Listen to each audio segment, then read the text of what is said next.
Video को last तक ज़रूर देखिए, साथ ही साथ चैनल को सब्सक्राइब, लाइक, कमेंट और शेयर करना ना भूलें और पास के बेल आइकन को प्रेस करना बिल्कुल ना भूलें।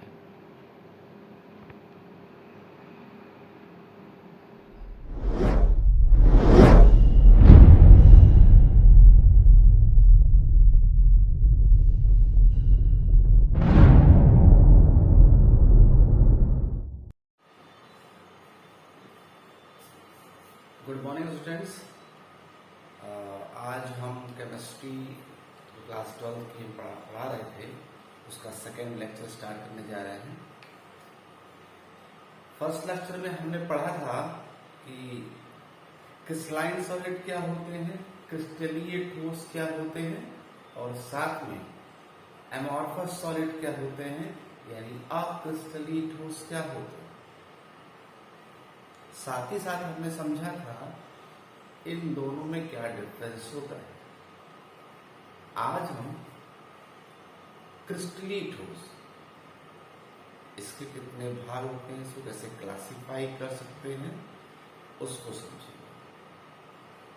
हाँ, बात करते हैं अक्रिस्टलीय ठोस की, क्योंकि उसमें कोई सिस्टम नहीं है, ऑर्गेनाइजेशन प्रोसेस नहीं है, इसलिए इसको क्लासिफाई नहीं कर सकते। बिकॉज ऑफ, क्योंकि क्रिस्टलीय ठोस क्रिस्टलाइन सॉलिड एक सिस्टम से चलते हैं, सिस्टमैटिक वे में होते हैं, इसलिए इसको डिफरेंट टाइप से हम क्लासिफाई कर सकते हैं। तो देर न करते हुए लेक्चर को शुरू करते हैं, ठीक है।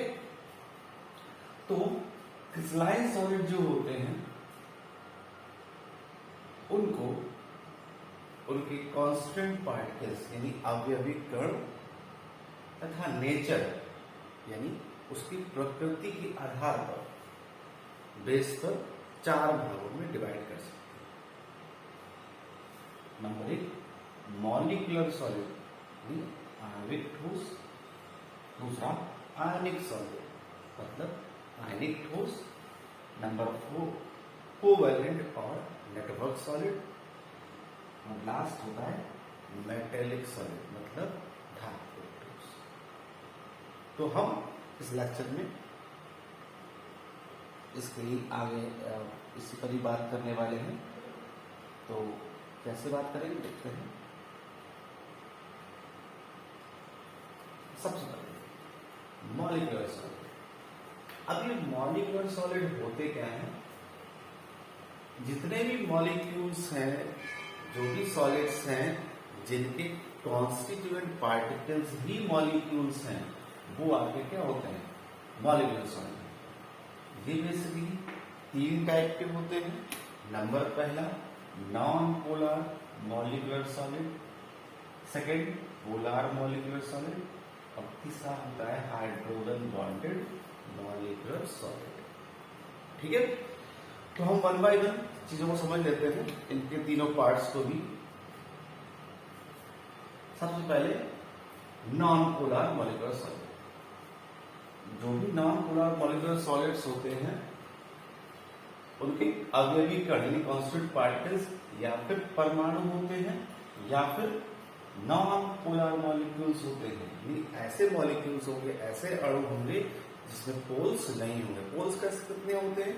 पॉजिटिव पोल और नेगेटिव पोल्स, ठीक है। या फिर उसके पोल्स होंगे ही नहीं, या फिर उसके कांस्टेंट पार्टिकल कैसे होंगे? परमाणु होंगे, एटम्स होंगे, ठीक है। जैसे एग्जाम्पल समझिए, helium, neon, argon, krypton, Xeon, और साथ में ही कुछ मॉलिक्यूल से बात करें, hydrogen, chlorine, iodine and methane. आप इस टाइप से समझ सकते हो। ये आपके एटम्स हैं और ये आपके मॉलिक्यूल्स हैं। ये नॉन पोलर मॉलिक्यूल्स हैं और ये ऐसे एटम्स हैं जिनमें कोई भी रिएक्टिविटी नहीं होती है, नोबल गैस। क्लियर? अब ये मेनली रूम टेम्परेचर कैसे होते हैं? या फिर लिक्विड मिलेंगे या फिर गैस मिलेंगे, और सॉलिड सुपर कूल पोजिशन में मिलते हैं। अब ऐसा होता क्यों है?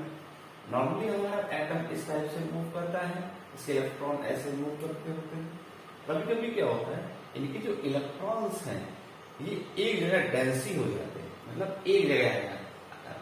अब एक जगह चले आएंगे तो ये क्या क्या बनाएगा, नेगेटिव बनाएगा और वो हो जाएगा पॉजिटिव। और क्योंकि ये नेगेटिव है तो इसके न्यूक्लियस को अट्रैक्ट करेगा और इस टाइप का सिचुएशन रेडी कर देगा। अब इस सिचुएशन में जो अट्रैक्शन फोर्स लगता है इसी को हम क्या बोलते हैं, लंडन फोर्स। ठीक है, क्या बोलते हैं, लंडन फोर्स या डिस्पर्जन फोर्स। ठीक है, अब क्योंकि ये बहुत वीक होते हैं इसलिए इनके मेल्टिंग पॉइंट और बॉइलिंग पॉइंट बहुत कम होते हैं, वीक। अब बात करते हैं पोलर मॉलिक्यूलर सॉलिड। अब इसमें क्या होगा, इसमें जो कांस्टेंट पार्टिकल्स होंगे या फिर पोलर मॉलिक्यूल्स होते हैं, सिंपल सी बात है, यानी जैसे HCl और सल्फर डाइऑक्साइड। हाइड्रोक्लोरिक एसिड के मॉलिक्यूल्स को देखेंगे, इनके बीच में एक डाइपोल डाइपोल फोर्स आता है, दो टाइप के फोर्स रेडी करते हैं। इसलिए इनके जो मेल्टिंग पॉइंट और बॉइलिंग पॉइंट है compare to polar non polar से हाई है। क्लियर। अब बात करते हैं इससे एग्जाम्पल से। हाँ, एक जब ये रूम टेम्परेचर क्या होते हैं, गैस, लिक्विड, ये रहते हैं। ऑर्डिनरी प्रेशर, वैसा ही प्रेशर बढ़ा देंगे घटा देंगे, प्रेशर बढ़ाने से क्या होता है, और स्टेट को चेंज करना पड़ता है, अपने आप ही हो जाते हैं प्रेशर, तो ज्यादा पता नहीं। देखिए third, hydrogen bonded molecular solid. अब हाइड्रोजन बॉन्ड क्या होता है, जब भी हाइड्रोजन जो एटम है या फिर आपका फ्लोरीन या फिर ऑक्सीजन या फिर नाइट्रोजन साथ कोवैलेंस बॉन्ड से जुड़ा होता है, उस कंडीशन में इनके बीच में क्या पाया जाता है, एक वीक बॉन्ड पाया जाता है। इस वीक बॉन्ड को ही क्या बोलते हैं, हाइड्रोजन बॉन्ड। तो सिर्फ ये बात है। और हाइड्रोजन का जब H2 की बात करते हैं, HF की बात करते हैं, या फिर ऐसे कोई भी कंपाउंड जिसमें ये सब चीजें पाई जाएंगी, वो सब क्या होंगे, हाइड्रोजन बॉन्डेड मॉलिक्यूलर सॉलिड। ठीक है, तो लाके हाइड्रोजन बॉन्ड मिलना चाहिए और उसके लिए आपको याद क्या करना है, 4, फ्लोरीन, ऑक्सीजन और नाइट्रोजन, इन तीन चीजों का कॉम्बिनेशन है हाइड्रोजन के साथ, तो हाइड्रोजन बॉन्ड मिलेगा। नेक्स्ट हेडिंग है मेटालिक सॉलिड। मेटालिक सॉलिड क्या होते हैं, ऐसे सॉलिड जिनके कांस्टेंट पार्टिकल जो है मेटल्स आयंस होंगे या फ्री आयंस होंगे। अब क्योंकि इनमें चार्ज होता है, अब चार्ज कैसे होता है आप जानते हैं, जितने मेटल्स होते हैं उसका न्यूक्लियस तो सेम होता है, पर इलेक्ट्रॉन जो होता है पूरी बॉडी में मूव करने के लिए फ्री होता है, इसे कर्नल से होता है। ठीक है, अभी इलेक्ट्रॉन इजिली मूव कर सकते हैं, इसलिए क्या होते हैं, ये अच्छे कंडक्टर्स होते हैं। हीट का कहें या फिर बात करें इलेक्ट्रिक का, दोनों में ही अच्छे कंडक्टर।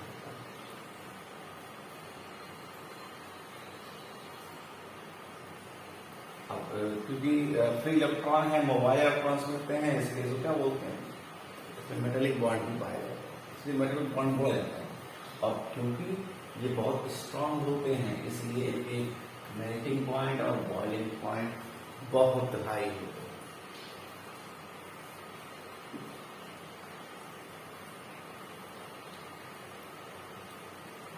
हाँ, एक जवाब बताना था आपको कि मेटल्स में क्या होता है, डिफरेंट टाइप के आयंस होते हैं, इसलिए ये क्या होते हैं, कलरफुल भी होते हैं। एग्जाम्पल देखें, copper, aluminium, iron, silver and zinc, ये सब क्या है आपके एग्जाम्पल्स है मेटल। आप मेटल्स देखेंगे होते हैं नॉर्मली आपने। Next ion solid. Ion solid क्या होते हैं, जिनके कांस्टेंट पार्टिकल्स क्या होंगे, आयन होंगे। कितनी सिंपल सी लैंग्वेज है, इसके कॉन्स्टिट्यूएंट पार्टिकल जैसे होंगे वैसे होता है। अब एक कांस्टेंट पार्टिकल कैसा है, आयन्स है, ये क्या हो गया, आयन सॉलिड हो गया। इससे दो पोल्स मिलेंगे, इसमें कोई फ्री इलेक्ट्रॉन नहीं होता है, फ्री आयन होता नहीं है, बॉन्डिंग बहुत तेज होती है, इसलिए इनके जो भी boiling point and freezing point, sorry boiling point जो भी होते हैं, मेल्टिंग पॉइंट जो भी होते हैं, बहुत हायर होते हैं। एक चीज ध्यान रखने वाली बात है, आयनिक सॉलिड जो भी होते हैं पोलर सॉल्वेंट में सॉल्युबल होते हैं और नॉन पोलर सॉल्वेंट में सॉल्युबल नहीं होते। अच्छा, एक चीज और भी होता है, ये इंसुलेटर होते हैं नॉर्मल स्टेट में, यानी सॉलिड स्टेट में, बट लिक्विड स्टेट में यानी मॉल्टेन स्टेट में कोई दोनों को कंडीशन बनेगी, दोनों ही कंडीशन में ये अच्छे कंडक्टर होते हैं। क्यों होते हैं, जरा सरल बात करें, क्योंकि इनका जो आयन्स होते हैं, आयन्स नॉर्मल अगर सॉलिड कंडीशन में होंगे तो सॉलिड के पार्टिकल्स क्या होते हैं, मूव नहीं कर पाते हैं, ओनली वाइब्रेट करते हैं। बट जैसे ही इसको किसी पोलर सॉल्वेंट में हम डिसॉल्व करते हैं तो इनके ये ही आयन्स अपने एरिया से अलग अलग जगह मूव करने के लिए फ्री हो जाते हैं, या फिर इसको मोल्टेन स्टेज में कर दें तो दोनों ही कंडीशन में इनके पार्टिकल्स से कांस्टेंट पार्टिकल्स से फ्री हो जाते हैं मूव करने के लिए।